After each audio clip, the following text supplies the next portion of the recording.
করি। রাজীব আমার ভাতিজা, আমাদের আত্মীয়। রাজীব বুঝে শুনে আসছে কিনা আমি জানি না, কারণ ক্যান্ডিডেট কিন্তু আমাদের বহিষ্কৃত নেতা চেয়ারম্যানও ছিল। এটা আপনার মাথায় রাখতে হবে।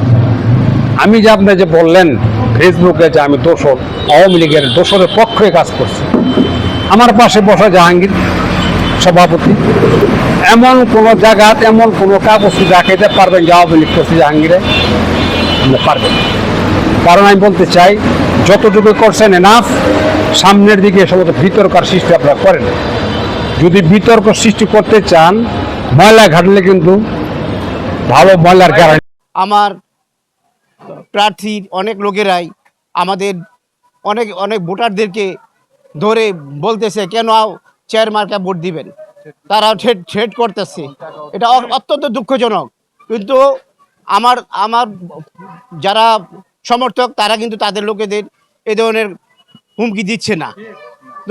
তাই ভোটারদের কাছে একটি অনুরোধ, কালকে আপনারা দেখেছেন একটি অপপ্রচার করেছে, অপপ্রচার করেছে যে আমি কেন নির্বাচনে দাঁড়ালাম। আমার কি অধিকার নাই? আমার কি নির্বাচন করার অধিকার নাই? হ্যাঁ, আপনারা বলেন। আমি পাগলা বাজারে 30 বছর যাবৎ ব্যবসা করি, কিন্তু দুঃখের বিষয় আমার দলের একজন সিনিয়র নেতা সুলতান মাহমুদ ভাই, তাকে অনেক শ্রদ্ধা করি। উনি বলেছেন যে একটি বহিষ্কৃত নেতার ভাই কেন ইলেকশন করতেছেন। এটা কি ওনার বলা ঠিক হয়েছে? আপনারাই বলেন ওনাদের কাছে। আমি তো এই পর্যন্ত কোনো সমালোচনা করি নাই আমার প্রার্থীর বিপক্ষে করেছি। আপনারা কি কোনো কেউ বলতে পারবেন যে আমরা চাই যে সুষ্ঠু সুন্দরভাবে নির্বাচন হোক, ভোটাররা যাকে ভোট দিবে সেই জয়ী হবে, তারপর কাঁধে কাঁধ মিলিয়ে আমরা কাজ করব। কিন্তু তারা বিভিন্নভাবে অপপ্রচার চালাচ্ছে।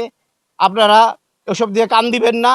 কান না দিয়ে আপনারা আমার জন্য দোয়া করবেন এবং 15 আগস্ট চেয়ারম্যানকে ভোট দিয়ে বিপুলভাবে জয়যুক্ত করবেন। এই আশা আপনাদের কাছে। যেহেতু আমি প্রথম নির্বাচন করতেছি, ভুল ত্রুটি আমার থাকতে পারে, আমি ভুলের ঊর্ধ্বে নই, তাই আমাকে ক্ষমা সুন্দর দৃষ্টিতে দেখবেন। হ্যাঁ, আপনারা পাহারা দিবেন যেন ভোটারদের ভোট কিনতে না পারে, সেভাবে সবাই পাহারা দিবেন। ঠিক আছে?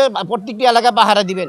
আমি একটি কার্ডও ঋণও করি নাই, একটি কার্ডও আমি আপনার একটি ভোটারও করি নাই। সুতরাং আমি নির্বাচন করতেছি আপনাদের ভালোবাসার। কিন্তু আমার নির্বাচন হলো ভালোবাসার নির্বাচন, ভোটারদের ভালোবাসার নির্বাচন।